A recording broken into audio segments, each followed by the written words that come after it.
Hello दोस्तों, नमस्कार। आप सभी को स्वागत हमारे channel Hindi GS practice class by Hemlata में। तो आज हम लोग क्या पढ़ेंगे?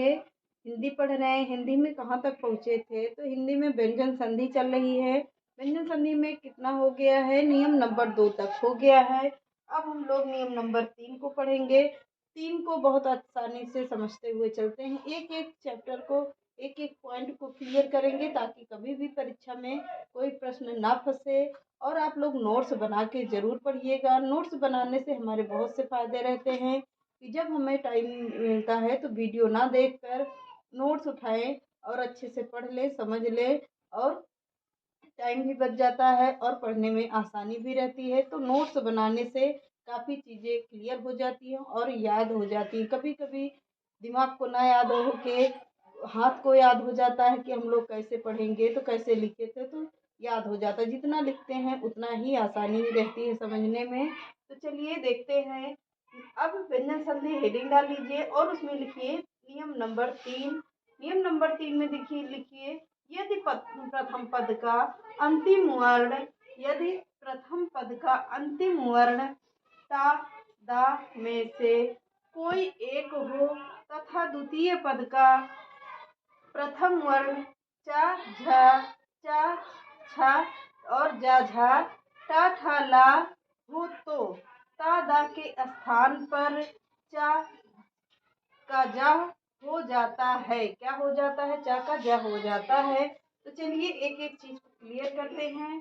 पहले ऐसे लिखिए, फिर समझ के आप लोग नोट्स जरूर बना लीजिए। ता क्या होगा? ता का दा हो जाता है। ऐसे आप लोग इसको पैराग्राफ में लिखते रहिएगा। चा झा चा छा का क्या हो जाता है? तो चा इसका क्या हो जाता है? ता या दा का क्या हो जाता है? चा बन जाता है। और क्या बन जाता है? तो दूसरा लिखिए ता दा। ता दा का क्या बन जाता है? तो यहाँ पर ऐसे इसमें इस नियम में बनेगा क्या? जा बन जाता है। और क्या बनेगा? जा और झा का जा और झा ऐसे ही बनाएंगे हम लोग। इसको ऐसे समझते रहिएगा। तीसरा पॉइंट लिखिए, फिर समझ में आएगा। ता प्लस दा ता प्लस दा फिर टा और ठा हो जाता है। टा और ठा हो जाता है। टा ठा का क्या बनेगा? टा ठा का ता और दा का क्या बन जाता है? टा बन जाएगा। अब चौथा लिखिए। चौथा में क्या बनेगा? ता और दा से क्या बनता है? ता और दा से बनेगा, इसको चाहे ऐसे हटा दीजिए, ऐसे लिख लीजिएगा। तो ता और दा का क्या बन जाता है? ला बन जाता है। अब इसको समझिए। फिर आप लोग ला का ला ही रहेगा, ये इसमें कोई भी मात्रा नहीं जुड़ेगी, तो इसमें बन जाएगा या कोई शब्द नहीं जुड़ेगा। अब ऐसे इसको आप लोग लिख लीजिए। ता दा से चा बनेगा, चा छा से फिर ता दा से क्या बनेगा? जा बनेगा। ता दा से क्या बनेगा? टा बनेगा। ता दा से ला भी बनता है। अब इसमें उदाहरण लिखिए, फिर समझ में आएगा। उदाहरण लिखिए, इसमें यहीं पर लिख दे रहे हैं। उदाहरण उदाहरण देखते हैं। उदाहरण में देखिए, जैसे उच्चारण यहीं पर समझिए। उच्चारण उच्चारण का विच्छेद करेंगे तो कैसे विच्छेद होगा इसका? उत प्लस चारण, इसका विच्छेद कैसे होगा? उत प्लस चारण हो जाएगा। अब दूसरा लिखिए, दूसरा उदाहरण लिखिए। क्या होगा? पच्छेद पच्छेद। अब इसका विच्छेद करेंगे तो कैसे होगा पच्छेद का? अब इसके पद प्लस छेद। अब इसका उदाहरण देखिए। तीसरा उदाहरण देखिए, सज्जन सज्जन देखिए। अब इसका विच्छेद करेंगे तो कैसे बनेगा? सत प्लस जन हो जाता है। सत प्लस जन हो गया। चौथा उदाहरण लिखिए। चौथे में क्या होगा? उज्जवल उज्जवल उज्जवल देख लीजिए आप लोग, सही है। दोनों जा आधे आधे रहते हैं, वह पूरा रहता और ला रहता है। अब इसका विच्छेद कैसे करेंगे? उत प्लस जल होता है, उत प्लस जल, इसका विच्छेद हो जाएगा। तो अब अगला विच्छेद देखिए कितने हो गए? पच्छेद का हो गया, एक हुआ, दो हुआ। फिर देख लीजिए आप लोग, ऐसे ही सबको समझ लीजिएगा। उल्लास, उल्लास देखिए, उल्लास, उल्लास का विच्छेद कैसे करेंगे? उत प्लस लास हो जाता है, उत प्लस लास हो जाएगा। तो ऐसे ही सारे विच्छेद हो जाएंगे। अब लिखिए उल्लेख, उल्लेख, उल्लेख, उल्लेख का विच्छेद कैसे करेंगे? उत प्लस लेख। अब इसका विच्छेद हो गया, उत प्लस लेख हो गया, उल्लेख का हो गया। अब आप लोगों को अच्छे से समझ में आ गया होगा कि इसका व्यंजन का उदाहरण कैसे किया जाएगा और समझेंगे कैसे। अब हेडिंग डाल लीजिए नियम नंबर चौथा, नियम नंबर चौथा हेडिंग डाल लीजिए। अब इसमें लिखिए यदि प्रथम पद का अंतिम वर्ण, यदि प्रथम पद का अंतिम वर्ण, अंतिम वर्ण तादा, तादा में से कोई एक हो, तादा में से कोई एक हो, कोई एक हो तो तथा द्वितीय पद का प्रथम वर्ण, तथा द्वितीय पद का, द्वितीय पद का प्रथम वर्ण, प्रथम वर्ण सा, तालव्य सा होगा। प्रथम पद तालव्य सा हो तो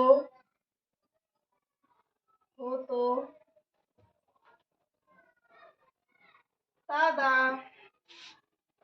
के स्थान पर, तादा के स्थान पर क्या हो जाता है?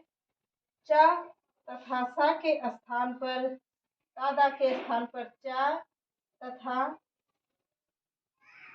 सा के स्थान पर, सा के स्थान पर, सा के स्थान पर छा हो जाता है। और छा हो जाता है, छा हो जाता है। जैसे देखिए यदि प्रथम पद का, कह रहा है कि यदि प्रथम पद का अंतिम वर्ण तादा में से कोई एक हो तथा द्वितीय पद का प्रथम वर्ण सा हो तो तादा के स्थान पर क्या हो जाएगा? तादा के स्थान पर क्या हो जाता है? सा के स्थान पर क्या हो जाएगा? छा हो जाता है। यह नियम नंबर चौथा कह रहा है। तो अब इसमें देखिए इसका उदाहरण, उदाहरण देखिए। पहले उदाहरण में थोड़ा सा समझ लीजिए कि कैसे बनेगा, विच्छेद कैसे होगा। तो एक एक चीज, तादा के स्थान पर, तादा के स्थान पर क्या बन रहा है? सा बन रहा है। और चा छा के स्थान पर, चा छा के स्थान पर क्या बन रहा है? आधा चा और छा बन जाता है, आधा चा और छा बन जाता है। अब इसमें पूरा उदाहरण समझेंगे हम लोग बढ़िया से, अच्छे तरीके से समझते हुए चलते हैं। जैसे क्या कह रहा है? सच्छास्त्र, सच्छास्त्र, शास्त्र हो जाएगा। तब इसका विच्छेद कैसे करेंगे? कैसे होता है इसका विच्छेद? तो चलिए समझते हैं, लिखते हैं। सत्र प्लस क्या हो जाएगा?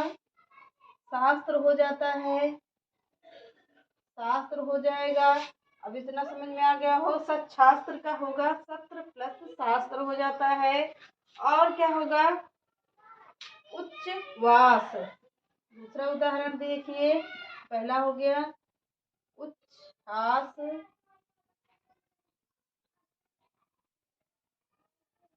उच्छ्वास हो जाएगा। उच्छ्वास का विच्छेद कैसे करेंगे?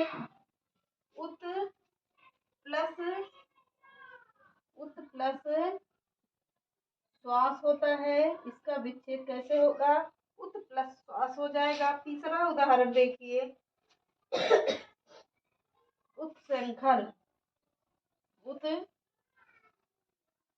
उत्श्रृंखल ऐसे नहीं लिखा जाएगा, हम आपको शुद्ध बता रहे हैं लिखना। उत्श्रृंखल, अगर इसको उसका विच्छेद करेंगे तो कैसे होगा? उत प्लस श्रृंखल, इसका ऐसे हो जाता है। श्रृंखल, इसका उदाहरण ऐसे हो जाएगा। तब बन रहा है उत्श्रृंखल का उत प्लस श्रृंखल, यह शुद्ध शब्द हो जाएगा। अब हेडिंग डाल लीजिए क्या? नियम नंबर 5। इतना समझ में आ गया होगा आप लोगों को, तो नियम नंबर 5 हेडिंग डाल लीजिए। अब इसमें हम लोग लिखते हैं फिर से बढ़िया से, आप लोग उसको नोट करते चलिए, हम इधर नहीं हटा रहे हैं। तब नियम नंबर 5 में देखिए, यदि प्रथम पद का अंतिम वर्ण, यदि प्रथम पद का अंतिम वर्ण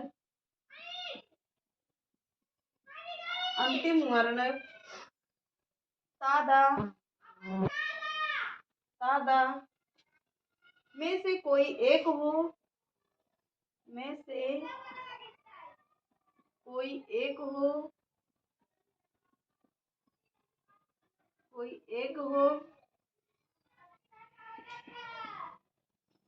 तथा द्वितीय पद का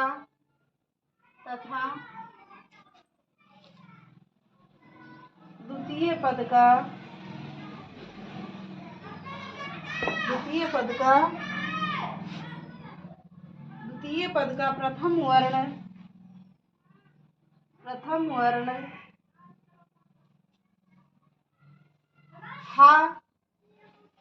हा हो तो क्या हो जाता है?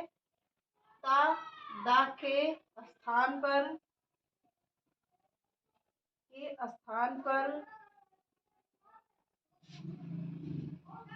दा तथा हा के स्थान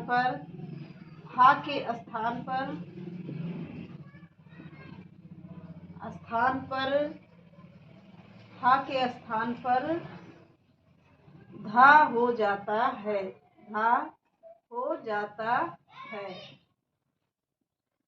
क्या हो जाएगा? धा हो जाता है।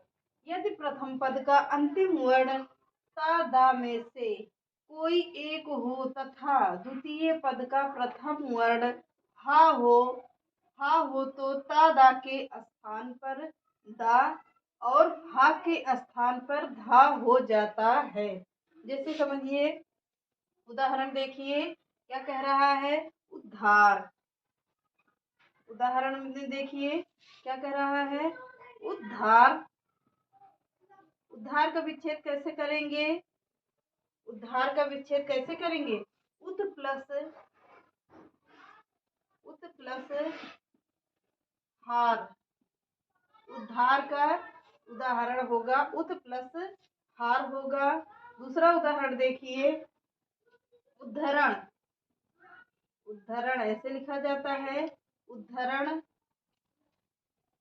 अब इसका विच्छेद कैसे करेंगे? उत प्लस हरण। अब इसका विच्छेद कैसे होगा? उत प्लस हरण से होगा। तीसरा उदाहरण देखिए, पद्धति लिखते हैं ना हम लोग, पद्धति का विच्छेद कैसे करेंगे? पद्धति का विच्छेद कैसे होगा? पद प्लस हति। अब इसका विच्छेद हो गया, पद्धति का विच्छेद होगा पद प्लस हति हो जाता है। तो आप लोगों को अच्छे से समझ में आ गया होगा। उद्धार का देखिए, उत प्लस हार हो जाता है। उदाहरण के देखिए, उत प्लस हरण हो जाता है, पद्धत का पद प्लस हति हो जाता है। यह व्यंजन संधि का 5वां नियम है। यह 5वां नियम कहता है कि 5वें नियम में हा की जगह धा आ जाता है। अब हम लोग क्या लिखेंगे? नियम नंबर 7,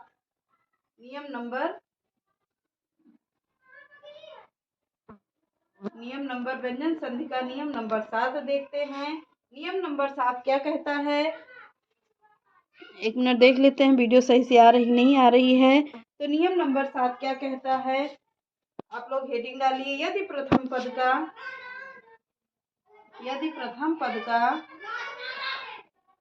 का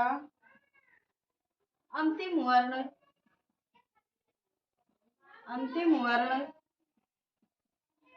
क्या होता है? सॉरी, नियम नंबर 7 हो जाएगा। यदि नियम नंबर 6 लिख लीजिए, नहीं तो छूट जाएगा, 5 के बाद 6 आएगा। तो यदि प्रथम पद का अंतिम वर्ण कोई स्वर हो तथा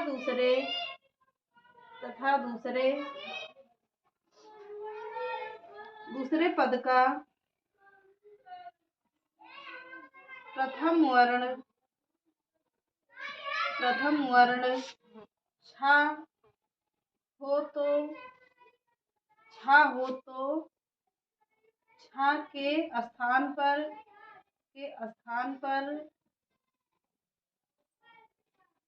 आधा छा हो जाता है। क्या हो जाता है? छा हो जाता है। अब इतना देखिए पहले। अब इसमें कह रहा है नियम नंबर 6, यदि प्रथम पद का अंतिम वर्ण स्वर हो तथा दूसरे प्रथम वर्ण का छा के स्थान पर छा हो, तो छा के स्थान पर क्या हो जाता है? आधा चा और छा हो जाता है। अब इसका उदाहरण देखिए। उदाहरण देखते हम लोग इधर बढ़िया से एक चीज को बढ़िया से क्लियर करते हुए चल रहे हैं। अब उदाहरण यहाँ से देखिए, उदाहरण क्या कहता है? उदाहरण में देख लीजिए, आच्छादन। अब इसका विच्छेद कैसे करेंगे? आच्छादन। अब इसका विच्छेद कैसे होगा? कैसे करेंगे विच्छेद? देखते हैं हम लोग। आ प्लस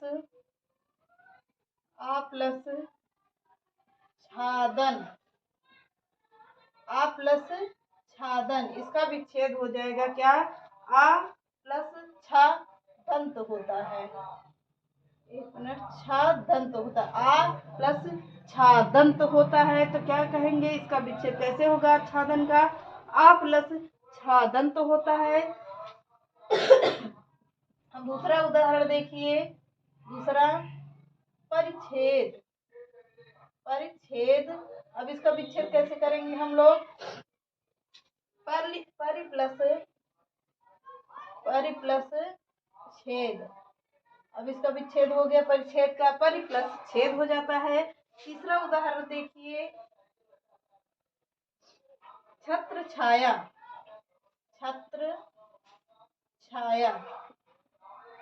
अब इसका विच्छेद कैसे करेंगे? कठिन शब्द हमने रखा हुआ है ताकि आप लोगों को ऐसे ही शब्द तो कंपटीशन में पूछे जाते हैं। तो छत्र छाया। अब इसका कैसे विच्छेद करेंगे? छत्र